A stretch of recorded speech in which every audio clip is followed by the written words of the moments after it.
Welcome to the MyLaw CLE presentation. During today's presentation, you may access the course materials from the handout section located on your screen. Attendees seeking credit for this presentation, pay careful attention to the screen. A pop-up box will be displayed at various times during the presentation. You will need to click Confirm on the pop-up each time it appears to qualify for CLE credit. In order to receive CLE credit, you must also click on the link that will appear at the end of this presentation to initiate the certificate process.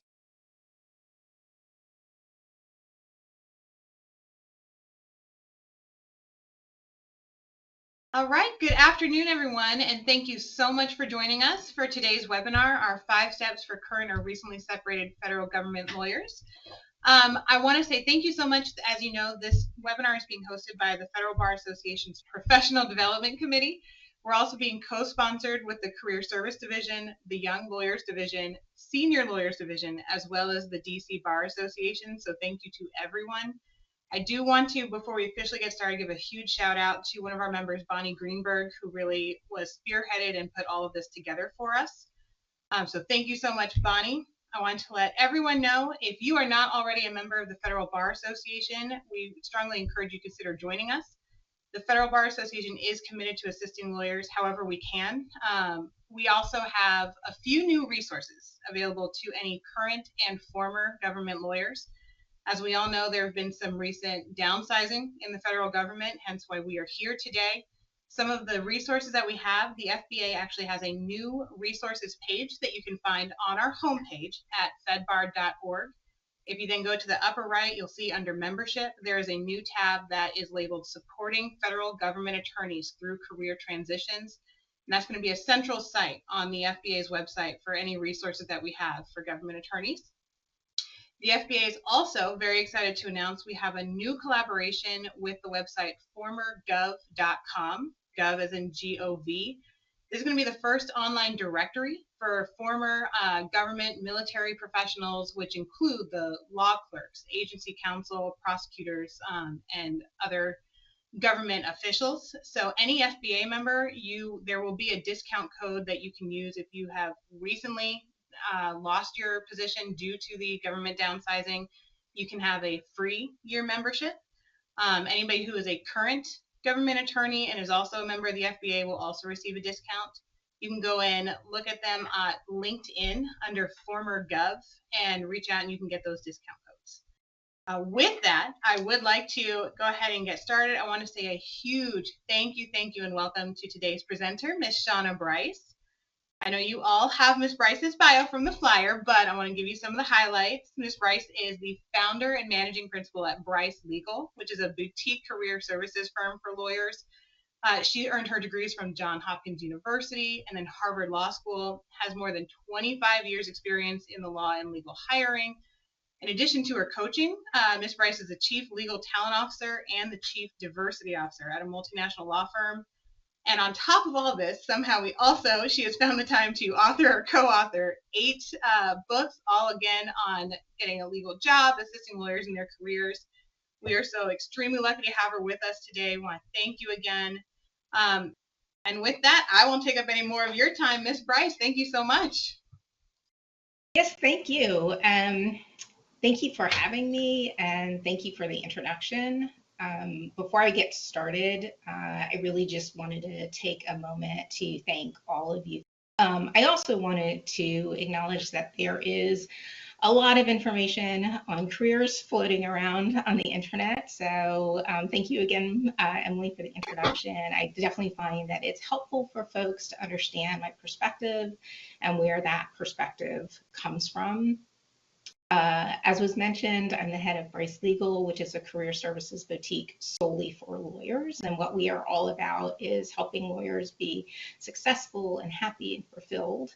Been in operation for 20 years, more than 20 years now. And we have over 1,100 testimonials for coaching, resume writing, LinkedIn, interview prep, and our other work with lawyers. So I'm always very proud of that because you all know it's very difficult to get that many lawyers to agree on everything. So in addition to being a lawyer coach, I have practiced law in large law firms and in-house. And as was mentioned, I was the chief legal talent officer and chief diversity officer for an law firm. So I have that perspective as well. And all our coaches and writers have at least 10 years. So I have firsthand experience in some of the environments that you all are exploring as you consider and among the many clients we've worked with are attorneys from governmental, intergovernmental, quasi-governmental entities, federal, state, county, local, municipal, as well as international and foreign national. So I come to you bringing their experiences as well. Okay, so moving in, you can see that I kept the slides really simple so that we can be flexible today. I've always got tons to say, and I can talk about these topics forever. But you know, we can't cover everything in the hour, and we will want to make sure that we hit all of the topics. So some of this will be a higher level overview, but I do hope that you will walk away with some actionable ideas. Our first step here, since we are doing 5 steps for current or recently separated federal government lawyers, our first step here is to discover your unique value proposition. I'm sure you've all heard that phrase before, unique value proposition. So let's think about what that means when we're talking about lawyers preparing. In short, it is the overall value that you deliver. You might also think of this as your profession, or think about it as how you want to market yourself, how you want to present. I know that as federal lawyers, this isn't a question that many of you have had to think about before. Many of you probably have worked for the government for your entire career or the majority of your careers, so you likely have not had to think about marketing yourself. And it may be that an intrinsic part of your professional brand is public service. So when I talk to DOJ lawyers, for example, they tend to have very deeply held beliefs about justice and pursuing justice, and that's part of who they are and how they think about themselves. As you consider the private sector, however, you're going to want to think about what they need. And so you can really focus that around 3 questions. One, who is my target employer? Your target might be as specific as individual companies that are close to you or that you have a particular interest in. It might be an industry or a sector, for example, fintech or pharmaceuticals, heavy manufacturing, or consumer packaged goods. It may be broader, like a size or type of company. So for example, a global public company with significant presence in the Middle East, or an AmLaw 100 law firm with an office in Chicago. But that's the first question you're going to start to think about. Who is my target employer? And then you'll ask yourself, what are my target roles? You may have specific job titles in mind, like Chief Legal Officer, or AGC, or Law Firm Associate. Or perhaps you have more of a description of the types of roles that particularly interest you, like that you're looking for an individual contributor or subject matter expert role in a particular area of law or particular problem. The third question built in here with your unique value proposition is, why should your target employers hire you for your target roles? You really want to think this part through. Your answer may be any combination of things, and there's no right or wrong here. It could be a combination of hard skills like breadth and depth of experience in a particular sector or with a particular problem. It could be soft skills like building bridges among stakeholders. It could be anything around that. And I usually suggest clients come up with 3 to 5 of these ideas, which I'll just shortcut and call top reasons to hire. And basically, when you ask yourself these 3 questions, you should be able to formulate a sentence like, I help X type of employers with Y type of problems by doing Z. Or I solve for X problems for Y employers by doing Z, where Z is the top 3 to 5 reasons to hire. And incidentally, I should say, if you're on LinkedIn a lot, you will often see this formulation in some people's headlines. And the reason for that is that creates your unique value proposition. And again, I know this is a challenge for many federal workers because as you move to the private sector, you're going to have to think of a unique value proposition that is both true to you and your career, but also appeals to your target audience. And so some other things that are kind of implicit in this process that I've talked about so far are you may need to be more creative in thinking about employers and roles that are available to you. So don't just think about the work that you've done the most of, think about the work that you do best and most enjoy, and think about what types of employers need somebody to do that work. So for example, many prosecutors think about themselves only as trial lawyers. However, most companies don't have in-house trial lawyers. So if you're a prosecutor and you want to go in-house, then you will want to think about pitching yourself in a different way. The trial work is important, of course. However, it may be that a big part of what you are pitching and building into your unique value proposition is the investigative work, including witness interviews, knowing about what prosecutors and regulators find as red flags, knowing how prosecutors make charging decisions, and what a company may need to do to prove to a prosecutor that it's on the ball. Litigation strategy and litigation management might also be super important for roles like that. And then you would think about, again, what types of companies would need such lawyers in-house, and the answer is usually going to be large companies, right? So in this particular example, this lawyer should probably focus on building out a unique value proposition that targets Fortune 500 multinationals, because those are the types of employers that are most going to need that type of person. Another thing that you'll want to think about as you're thinking of your unique value proposition is a shift in mindset, right? So sticking with that same example, a company is more likely to be responsive to a candidate who shows interest in uncovering problems and solving them than a candidate who seems most focused on, from the company's point of view, extracting fines and penalties from companies, right? So you want to think about who your audience is and make that pitch again. You want it to be true to you and your career and your values, but you also want to make sure that you're mindful of who your audience is. So we keep on track here. I'm going to move us forward to our second step. And our second step here is craft a targeted resume. Right? And you're going to take all that good work that you did in the first step and use it here. So let's think about traditional resumes, right? So I think probably many of you have not only seen your own resumes, but a lot of other lawyers' resumes if you've been on the hiring side. And very often a traditional legal resume, it might start off with an objective statement, which is frankly very often resume speak, or job ad speak that doesn't sound natural or flow, and it's not particular to you. Then often they'll have an education section, and then it'll go into employment, which may be just job title, employer name, employment dates, and tasks at each job. And it's very task focused. So basically the focuses end up being this is where I worked, this is the time that I worked there, and these are the tasks I did on a day-to-day basis.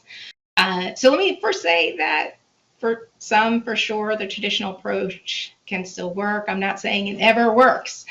It's what lawyers have done for decades, though, and the problem is that it's very hard to stand out with your individual story or stand out from the crowd using this traditional approach. And that's why I have so many lawyers who have come to me where they've done it this way and they followed a lot of conventional wisdom, but they still end up with this feeling that their current resume doesn't reflect them or their value.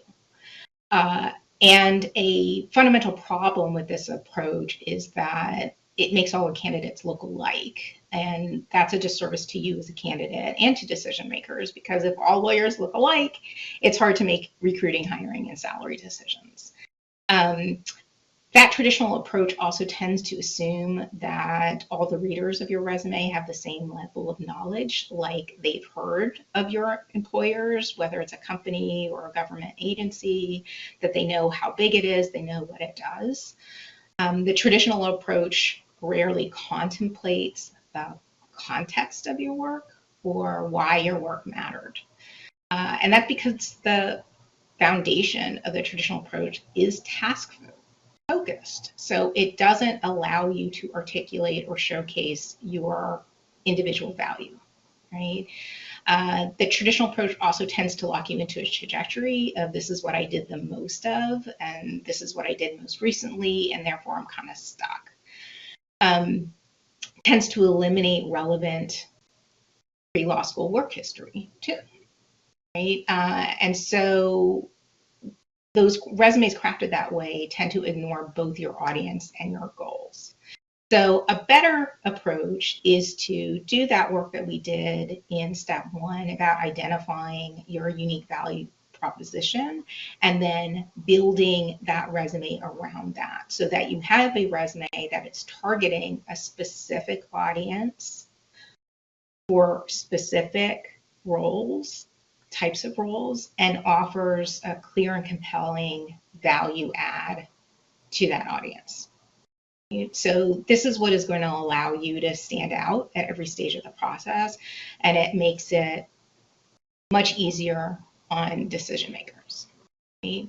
So how we get to that is kind of a question I'm sure that you all have too, and it comes with a little bit of a paradigm shift, right? I think if I ask most of you what the basic purpose of a resume is, the answer will be along the lines of something like to show what I did. But I'm going to challenge that right out of the gate here and say that at its most basic, at its essence, the resume's purpose is not to show what you did. The purpose of your resume is to position you for the role you want next, right? So you want to keep yourself focused on those ideas that we talked about and your unique value proposition so that when you are writing your resume, you have that clarity and focus, and that's going to be front and center. And when you bring that kind of clarity and focus to your resume, it will help attract good fits, reduce bad fits. It will serve as a tool of advocacy with your network, and we're going to get into networking in a little bit. It will also anticipate every stage of your job search. So you want to be thinking about things like interviewing.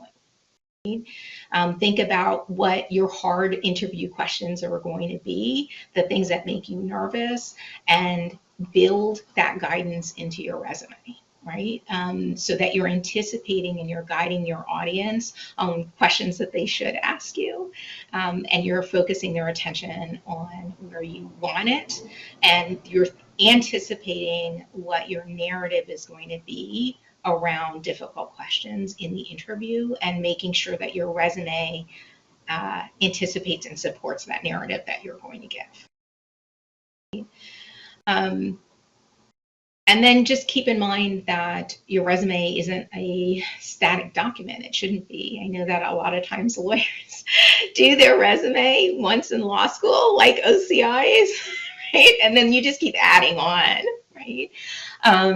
So many lawyers do that. They just keep adding on to that resume without stopping and going back to those questions in step 1 and saying, does this resume still push me towards the goal that I want knowing that my goal may have changed, right? Clearly your goals today are, if you're a lawyer who's 5 years out, 10 years out, 20 years out, 25 years out, they're different than your goals were when you set up a resume way back in law school or the OCI process. Right? And you can also think about,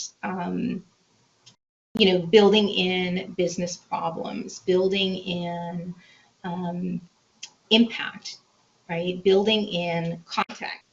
So you want to think about those sorts of ideas, right? That impact, the context, so that you're building that into your resume and it's telling a story.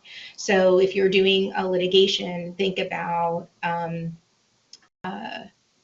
not just, I wrote a brief, or we won at trial, or, giving somebody a citation, which, by the way, they're never going to look up. So there's no point in putting a citation in a resume. And please don't put footnotes in a resume either. I've seen that too, and that's not very reader friendly. But thinking about, why did this litigation matter? Was there something that was novel? Was there, like I said, when you think about what was at stake, were you trying to set a precedent? What would have happened when you lost, if you had lost? Did it change an industry? Did it set the groundwork for something else? How did it make you better as a lawyer, even? So when you think about the roles and your own experiences as you're including them in the resume, ask yourself those questions too. Don't just include it because you did it. Include it because it's relevant to your audience and it helps demonstrate why you're a better candidate today for the work that you want to do, right? And then, you'll see how that work, again, that you did in the unique value proposition, your resume should back that unique value proposition up, right? And if it doesn't, then you'll either want to rethink your unique value proposition so it's more in line with what you've done and the value that you'll offer, or you'll want to rethink either how you focused your resume, or the language that you use to describe the work that you do, so that those two things stay in sync with each other. Right? And the things that they're going to be looking for, right, maybe proof of leadership, proof of impact, solutions to problems, right? So don't just say, I'm an innovative, creative lawyer in your little objective statement. Your resume needs to prove that, right? Because everybody's going to claim to be creative and innovative and hardworking. But what they're looking for is not the claim. They're looking for the proof. So the resume should include the proof. So is it solutions to problems, balanced judgment, right? So one of the things that as federal lawyers you're going to want to be showing for a lot of your potential audiences is that you're bipartisan or apolitical, right? You also may show exposure to different business cycles. This is an advantage to being older, where you may have had exposure to different economic, business, technology, regulatory, enforcement, all of these different cycles of life and business, you may have had exposure to, so you can build that into the context. And of course, then relevancy. Right? So going back to making sure that you're thinking about the employers and the roles and why they should hire you for the roles as you build out your resume. So I know we have a question about length of resumes, and that is a common question that I get, especially from federal lawyers. I know that you all are accustomed to super long resumes. The private sector would be a little bit shorter. And my rule of thumb is that your resume should be as long as it needs to be to tell your story to your audience for your purpose, right? So depending on the complexity and length of your career and what your target is, your resume may be as simple as 1 page, or it may be as long as 3 pages. And you just want to make sure that you're giving the reader a reason to flip that page. So if you are going past one, page two better be super interesting, right? Like there should be a reason why I'm flipping that page. If I'm flipping from page 2 to 3, there better be really compelling information there. Right? And the other thing is that a question that I often get is about the skills that you should be trying to highlight. And again, you want to think about the skills that are most relevant to your unique value proposition, right? And as I said, this is great interview prep for you also.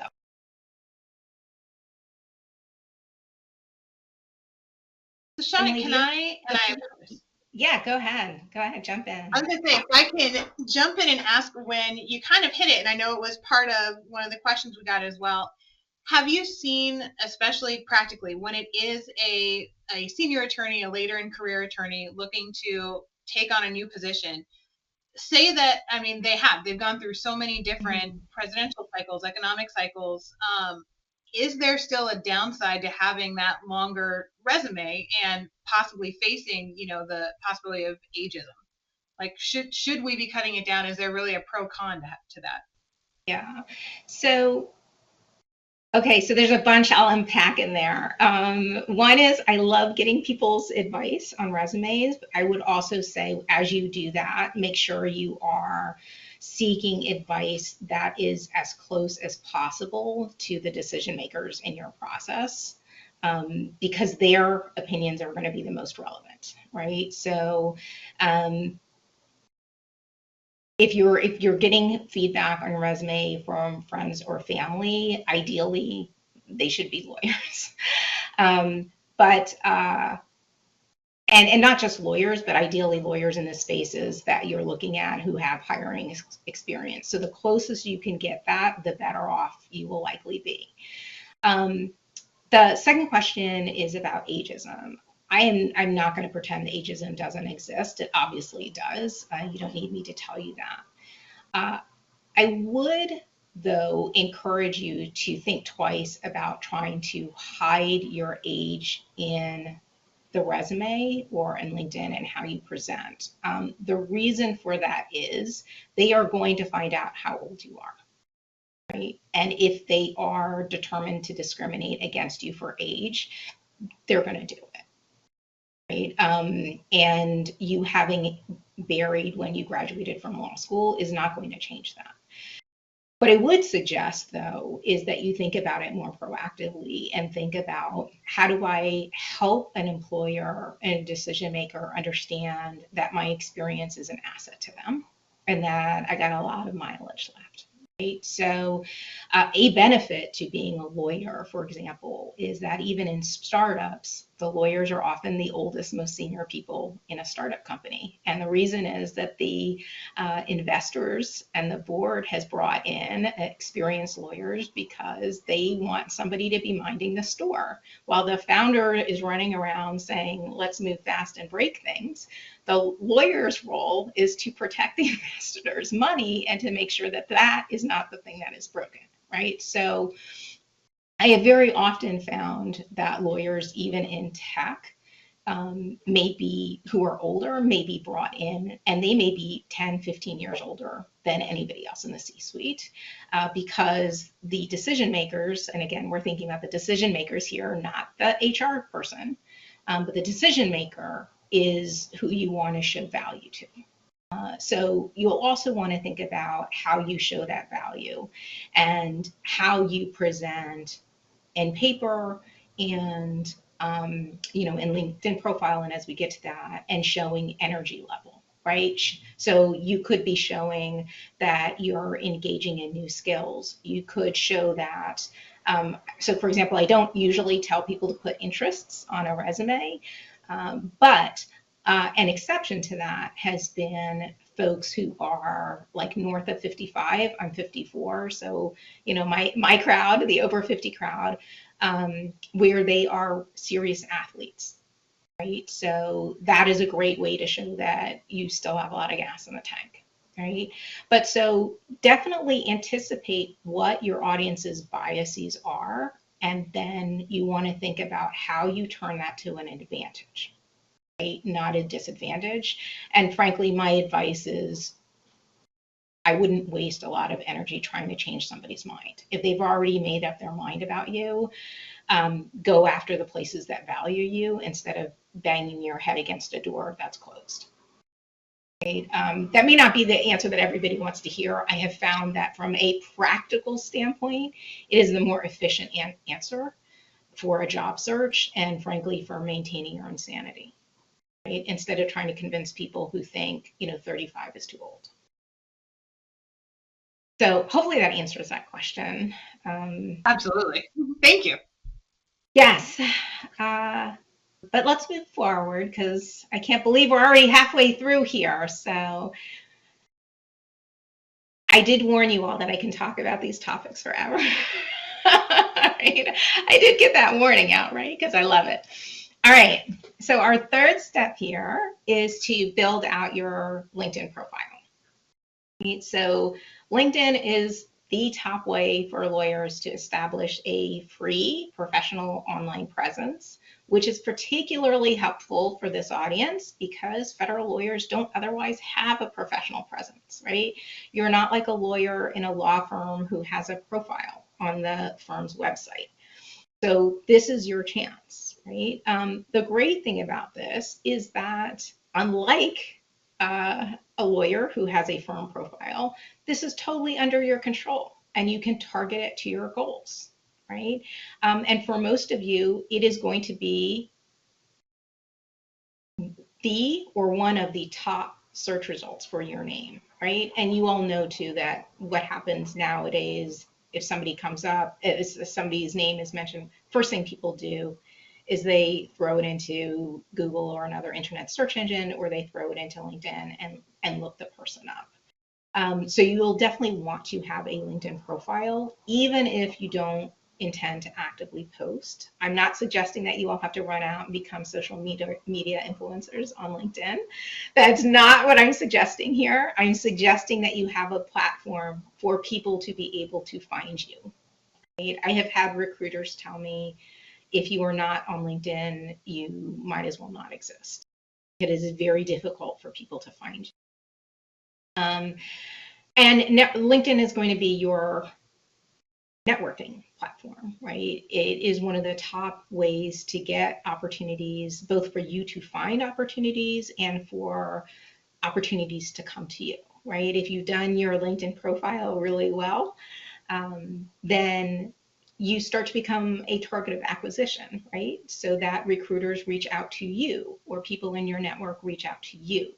And that, of course, is the ideal. Like, what's better than having to go out and look for a job, right? Do you look for a job or do you have recruiters seek you out, right? I know all of us would love to be targets of acquisition. So you want to think that through too. And again, you're going to be using the principles, right? So we're adding on here. You're going to be using that same idea, that unique value proposition, who your target audience is. You're going to have all that detail that you've worked in your resume with the context and everything that has been targeted, and it showcases that unique value proposition. And you want to think through, again, like, with my target audience, who am I trying to attract to my profile? Right?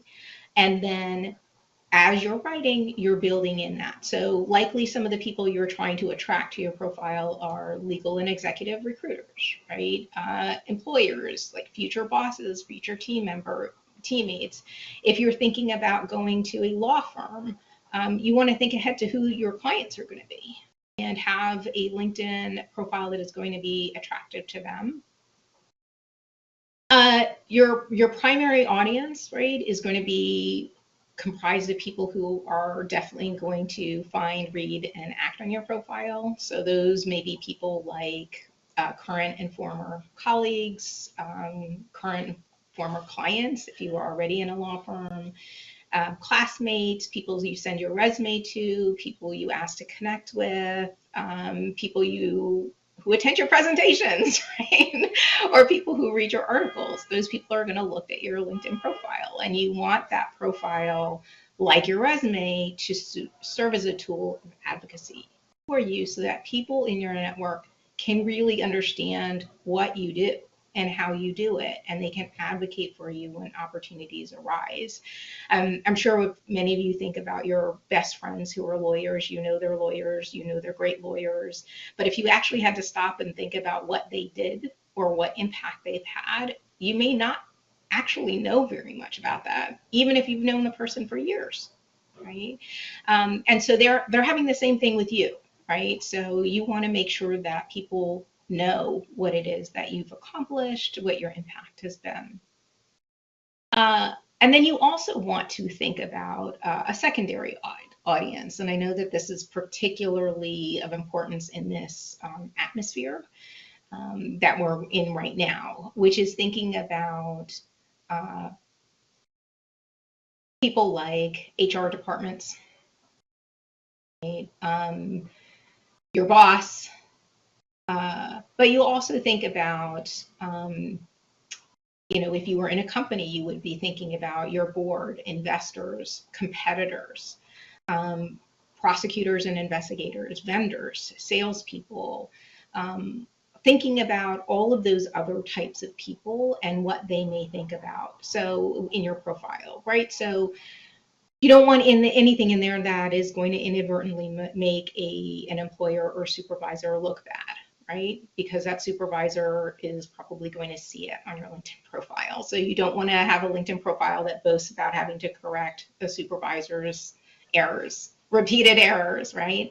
That's not going to look great. So you'll scale back on some of the detail that you have in your resume. But so you think about it a little bit with a different audience. And then you go through the elements of your LinkedIn profile. You definitely want it to look complete, right? Have a great clear headshot in there. Again, thinking about who your audience is going to be. So your government ID headshot, for example, may have you in a dark suit, formal suit, suit and tie, and that may or may not resonate with the audience you want this profile to resonate with, right? So if you were going to a tech company, for example, maybe a golf shirt, a collared shirt, button-down shirt would be a better choice for you than a formal suit and tie. And again, we're trying to anticipate their objections and biases, right? That lawyers are the party of no, they're not business friendly, they don't know how to interact with people, they're technocrats, all of that, right? People have those perceptions of lawyers. Even in law firms, they have those perceptions of lawyers. So you want to think about, am I feeding into a negative bias, or can I use this as an opportunity to reaffirm that I am actually a great candidate for this role at my target company, right? Add a banner image, even if it's just the cherry blossoms in DC, it gives a finished look. There are lots of websites that give free imagery, so you'll want to do that. Add a headline with keywords that reflect your unique value proposition. Don't just say, Jose Doe lawyer, right? A lawyer is a great keyword, but it doesn't help me know if in a search listing, help me know what you do, right? So you want to think about that unique value proposition and build those keywords into your headline. In your summary, again, thinking about all of these different audiences, your target audiences, your primary audiences, protecting yourself from these negative unintended consequences, and thinking through, what are these different people's motivations in looking at my profile? What qualifications do they want to see in a lawyer like me? What are the soft skills they are looking for, the philosophy? What technical skills are they interested in? But the question that you really want to ask yourself here in LinkedIn that you don't have to do as much in the resume is, how could this information in my profile, which is at least semi-public, be misunderstood, misinterpreted, abused, or otherwise used against me, right? If you were in private practice already, I would also have added not only you, but your employer or your clients. Right? So you want to think about those kind of information, right? You want to protect your personal information and all of that. One thing I want to make sure that you all know about LinkedIn too is, please, if you haven't already done it, go in and make sure that your LinkedIn profile is associated with your personal email address, not your work email address. Because if you lose access to your work email address, you may lose access and control of your LinkedIn profile. So you want to make sure that that is associated with a personal email address so that you retain control over it. And then do not upload your resume to LinkedIn, right? We've already talked about backing off of some of the detail and language that may be in your resume. And your resume and LinkedIn don't have to be exactly the same. They have to tell the same. They have to tell complementary stories, but they don't have to do it exactly the same in exactly the same way, right? And if somebody wants your resume, they should reach out to you and ask for it. Right? But don't upload it. Don't do that. Okay, and then you also may not want to just copy and paste from your employment sections, right? There's sections of the resume that you just copy and paste it in there. Don't do that because of all the considerations that we said, but it also aggressively shows that you're looking for a job. I find that rewriting it in narrative form can be helpful. And you can look at my LinkedIn profile too for an example of that. Mine goes into more detail than yours would be, but I'm there for a different reason than you all are. Okay, so moving quickly because the time goes by fast, doesn't it? All right, fourth step. Refresh and expand your professional network. Right? So we talked about LinkedIn profile. Now you got to get it. You got it up and running. You got to put it to use, right? Let it start working for you. I recommend that you have at least 500 connections. Right? I know here again, many government lawyers do not. They have, 64 connections or 200 connections, right? You want to get at least 500 connections. Again, your goal here is to be found and to be able to make inroads to employers, right? So start with family, friends, current and former colleagues. Those are all great places to start. LinkedIn offers to search your email address book if you upload your contacts. I personally don't like that for a whole host of reasons that would take me a whole other hour to rant and rave about. So I will spare you and say you may choose to do that. I would not. I would do a more surgical approach. You can, so once you've sort of reconnected with other people, you can go into your school's pages to find classmates, to find former colleagues, all of that. So once you've recollected people you can then start to build out expand your professional network to people you may not yet know, right? So an easy way to do this is to start with a low-hanging fruit, right? Start with people who have something in common with you. So if you work at CFPB, then connect with other lawyers who work there, right? Or lawyers who used to work there. Expand out to other federal government lawyers, Bar Association members, right? You should be looking at the Bar Association, expand out to other members, whether you can start with their division or section, but any section. Expand out college, law school alumni in your geographical area or in your practice area, right? So you're expanding with people that have some connection to you, something in common with you. It makes it easier on you as people who are practicing targeted networking, and it makes it easier on them to understand why you would be reaching out. Okay. I mentioned bar associations, professional associations, affinity groups, all of those. As you do this, focus on people who seem active on LinkedIn so that you get a higher response rate, which will grow your network faster and give you a little boost of confidence too as you're doing this. And then we talked about targeted employers and targeted roles, right? Expand your network to lawyers who are at or recently were at those target employers. If you know you want to work at, I don't know, pick a company, Vita Coco, then start connecting with people who worked at Vita Coco, right? So one of our coaches at Bryce Legal was GC of Vita Coco, who just retired from that role. You should be connecting with people like that. You go into Vita Coco's employer page, you look at the people, search for keyword like lawyer, attorney, search for the JD, right? That's how you find people. If you have specific titles that you're looking for, like associate general counsel or associate, you put in those job titles and start connecting with people who are in those jobs at those target employers. We'll also tell you back up your contacts periodically, even if you just do it quarterly. This is the former litigator in me, right, in my risk aversion. I am a risk averse lawyer, so I like backing things up. So I would just say calendar that, okay? But you definitely want to grow that network and try to get it beyond 500. It won't be as hard as you probably think it is. You can send up to 100 invitations a week. So I think most of you could have a network that's over 500 people in less than 8 weeks, especially in this climate where a lot of people are very supportive of federal lawyers and more responsive.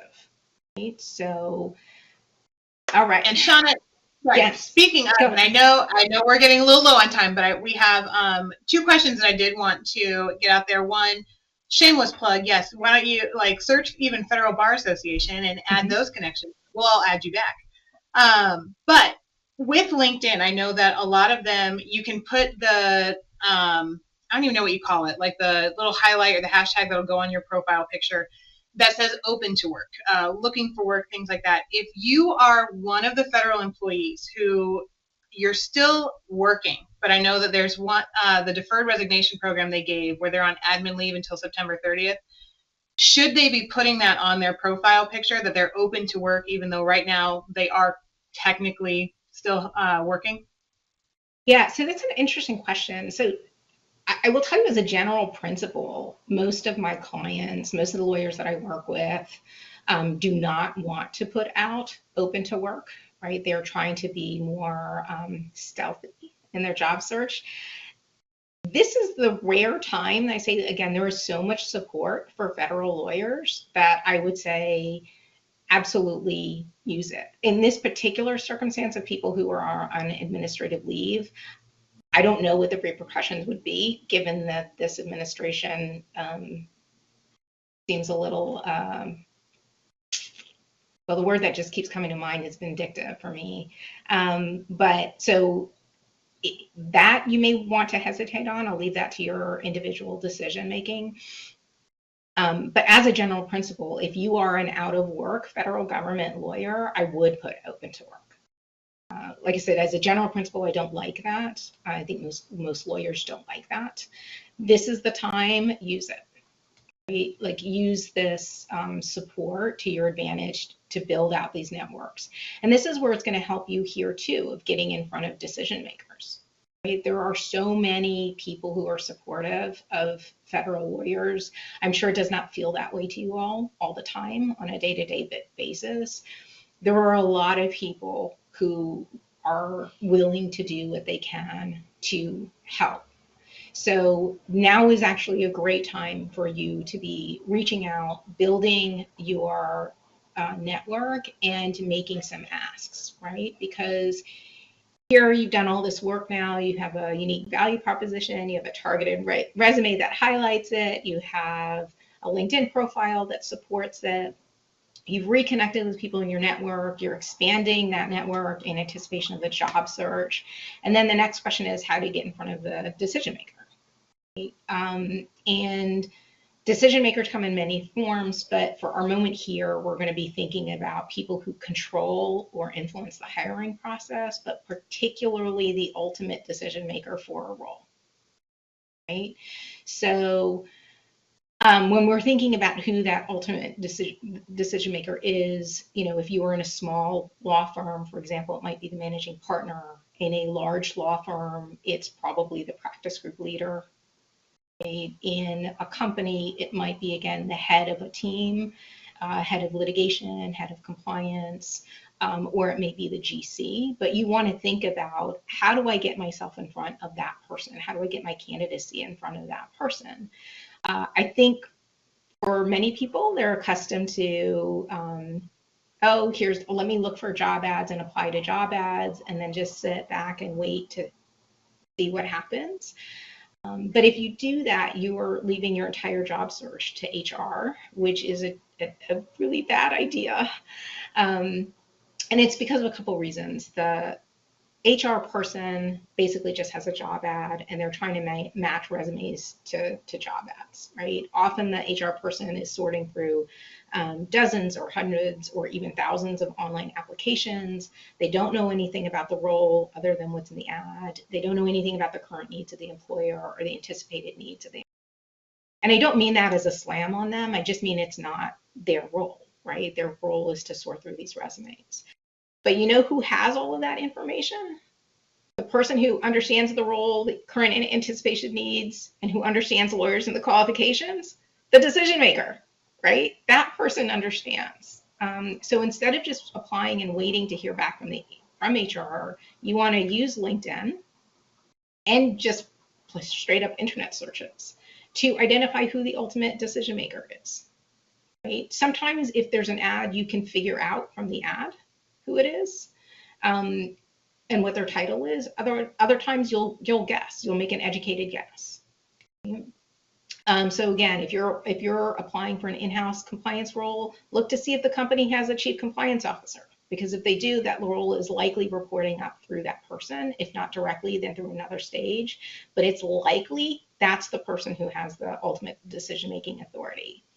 And if that person likes you, then regardless of whether HR pulls your resume from their profile, then you're going to at least get an interview. You will at least be seen and heard. Whether you get the job or not will be another question, but you will at least know that you have gotten a chance. Whereas HR could just reject you or just never respond, and you don't even know that the decision maker ever saw your candidate. That said, research shows that 80 to 85% of job openings are never advertised.